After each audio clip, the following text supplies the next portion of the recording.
El sir era millonario, pero su riqueza moría con él. ¿Por qué razón los otros títulos nobiliarios, si habían logrado obtener riquezas que perduraban generaciones? Sir o caballero. El título de Sir o caballero, a diferencia de los demás, no es un título de nobleza que otorgue tierra o poder fiscal de manera hereditaria. Es esencialmente un título de honor. Se ganaba por mérito, generalmente a través de un servicio excepcional a la corona o al Estado, casi siempre en el ámbito militar o de servicio público. El Sir era un individuo de alto rango, respetado y a menudo adinerado.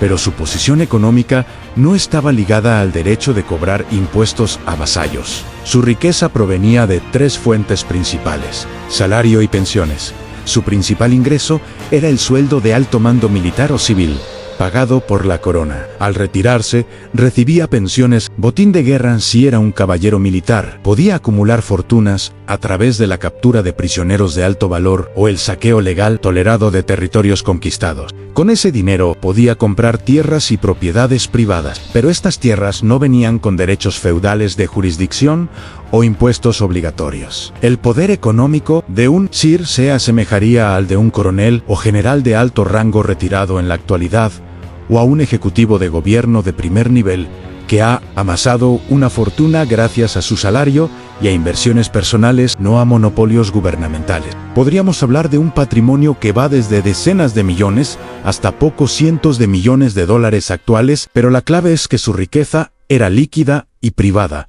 no territorial ni fiscal. El sir era un hombre de honor y dinero líquido, pero su fortuna dependía de un sueldo. ¿Qué pasa cuando el poder económico no es un cheque que se recibe, sino una tierra que se posee y que nunca se pierde? Es hora de ascender al primer escalón de la verdadera nobleza terrateniente y también es hora de suscribirse al canal.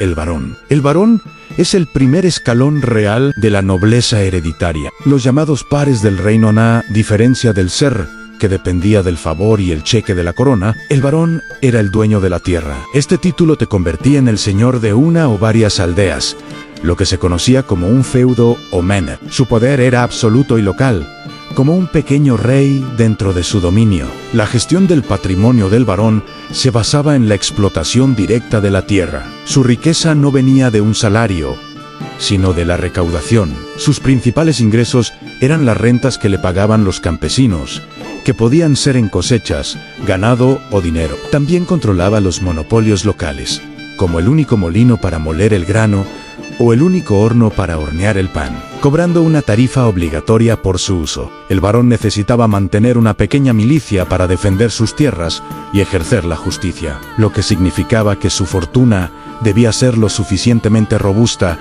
para costear estos gastos de seguridad y administración. Al hacer el cálculo a valores actuales, el patrimonio de un barón equivaldría a ser un gran terrateniente moderno con grandes extensiones de tierra agrícola altamente productiva, además de poseer todas las empresas de servicios esenciales en esa región. Su patrimonio se podría estimar en cientos de millones de dólares actuales. La clave de su riqueza era que era territorial y autónoma, a diferencia de la riqueza del ser, que era salarial. El barón era poderoso y autónomo, pero su influencia estaba limitada a los campos y las aldeas de su dominio. Su mirada rara vez salía de sus fronteras. Ahora imaginemos a un noble con un territorio mucho más vasto, que ya no solo administra una villa, sino que controla las vías, los caminos y las ciudades intermedias.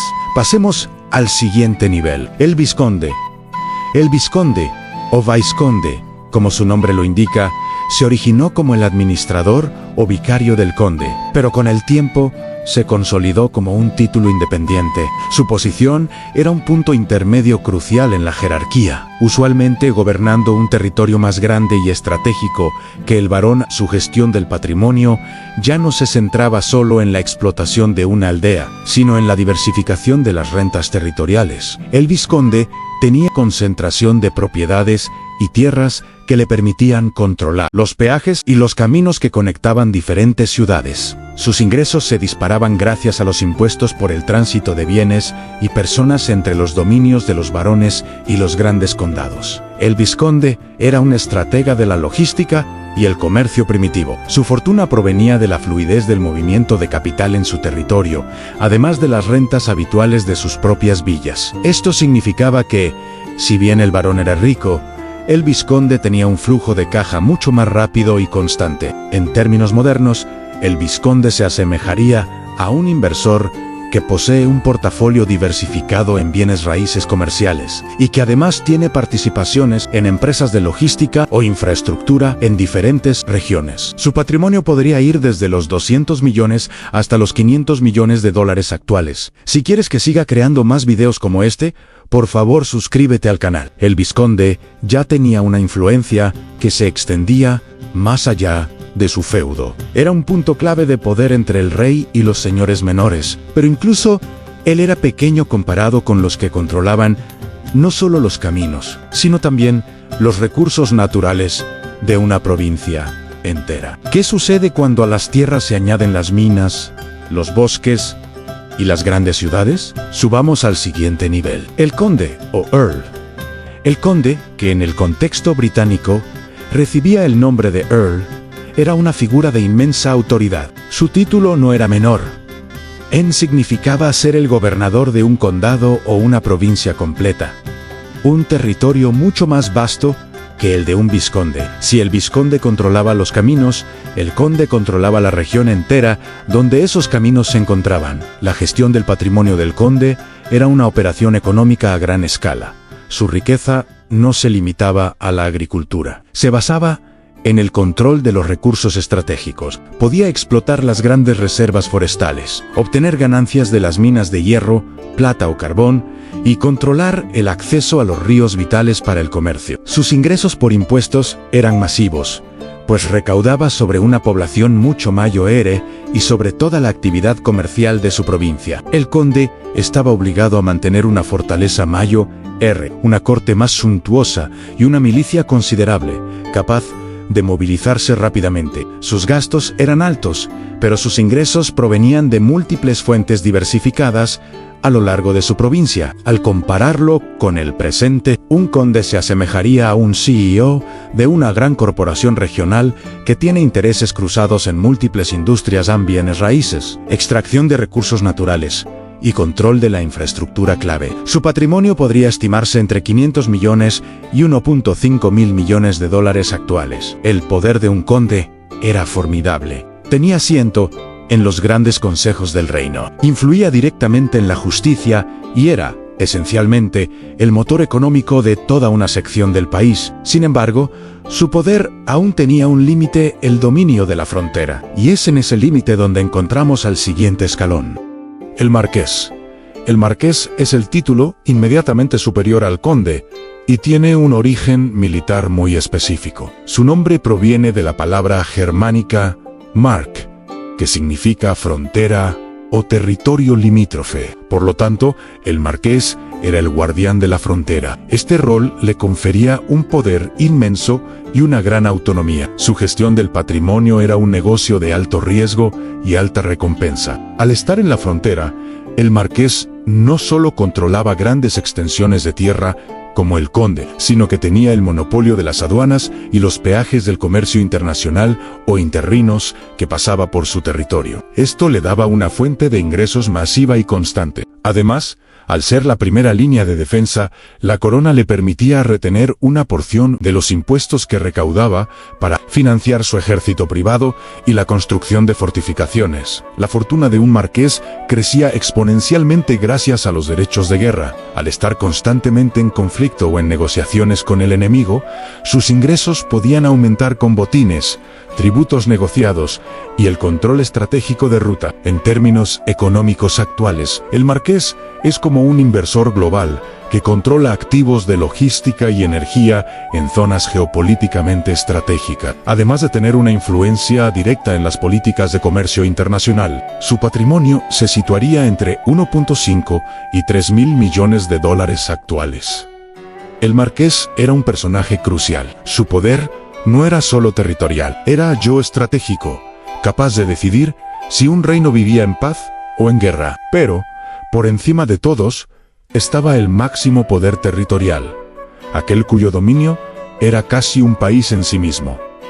El duque. El duque era la nobleza de más alto rango, inmediatamente inferior al rey, y se distinguía por dos cosas: un lazo de sangre cercano a la realeza y un territorio vastísimo. Gobernaba un ducado, una región tan grande y poderosa que a menudo funcionaba como un país independiente, una especie de monarca sin corona. Su gestión del patrimonio era la de un estado. El duque controlaba una economía diversificada completa, grandes ciudades con mercados y ferias comerciales, extensas áreas agrícolas, puertos marítimos o fluviales cruciales y el monopolio sobre la explotación de los recursos más valiosos como las minas de metales preciosos o los monopolios de bienes manufacturados. Sus ingresos eran equivalentes a la recaudación fiscal de una nación pequeña. El duque operaba con una suntuosidad extrema. Sus gastos incluían la construcción de palacios y grandes castillos, el mantenimiento de una corte extensa con diplomáticos y artistas y, sobre todo, la financiación de un ejército privado lo suficientemente fuerte como para desafiar o al menos negociar en pie de igualdad con el propio rey. En términos económicos actuales, el duque es comparable a un magnate multimillonario que es dueño de un holding con intereses cruzados en múltiples sectores estratégicos, grandes bienes raíces urbanos, logística, minería y banca. Su patrimonio se podría situar fácilmente entre 5.000 millones y 30.000 millones de dólares actuales, con un poder político directo para mover los mercados. El duque era la encarnación del poder territorial y económico. Su riqueza era tan grande que la principal amenaza para el rey no venía de otro país, sino de la ambición de sus propios duques. Pero incluso por encima de ellos, existía un poder que no se medía en tierras, sino en influencia histórica y en el derecho de decidir quién gobernaba la nación más grande del continente: el príncipe elector. El príncipe elector era una figura única, propia del Sacro Imperio Romano Germánico. Aunque muchos de ellos poseían el título de duque, su verdadero poder no radicaba solo en su riqueza territorial, sino en un derecho único. Eran los 7 príncipes que elegían al emperador. Su gestión del patrimonio era un negocio de palanca política. Cada elección imperial era una oportunidad para la negociación. Podían vender su voto a los candidatos más ricos a cambio de concesiones territoriales, monopolios comerciales o sumas masivas de dinero y oro. Su valor no era lo que tenían, sino lo que podían decidir. En términos económicos, esto equivalía a ser el dueño de la llave de la bóveda de la banca central. Su patrimonio de tierras era gigantesco, pero su poder de influencia era casi ilimitado, permitiéndoles acumular fortunas que a menudo rivalizaban con las de los duques más ricos. Eran el epítome de cómo el poder político se traduce en riqueza financiera. Hemos recorrido la pirámide desde el ser que dependía de un salario y el favor de la corona, hasta el duque que gobernaba una economía completa. Esto nos enseña que la riqueza duradera nunca se basó en el sueldo. El ser era rico, pero era dependiente, por lo que su riqueza podía morir con él. La nobleza moderna no busca un salario, busca activos que le paguen un flujo de caja constante. Igual que las rentas del barón en el poder del conde y del marqués, que controlaban los monopolios y las rutas comerciales, hoy es la ventaja competitiva de tu negocio. Es lo que los grandes inversores llaman un foso económico, lo que hace que nadie pueda competir contigo. Ellos tenían el monopolio del molino. Hoy tú debes tener el monopolio de tu nicho de mercado. Finalmente, la lección del duque y del príncipe elector es que la máxima riqueza es autonomía y poder de decisión. Ellos podían hacer que el dinero trabajara por generaciones. Tu objetivo financiero no debería ser solo tener una cuenta grande, sino tener activos que no necesiten de tu esfuerzo diario para que tú puedas dedicarte a la estrategia, a pensar como un verdadero general de tu fortuna. La nobleza de hoy no lleva corona, lleva un portafolio de activos que producen renta.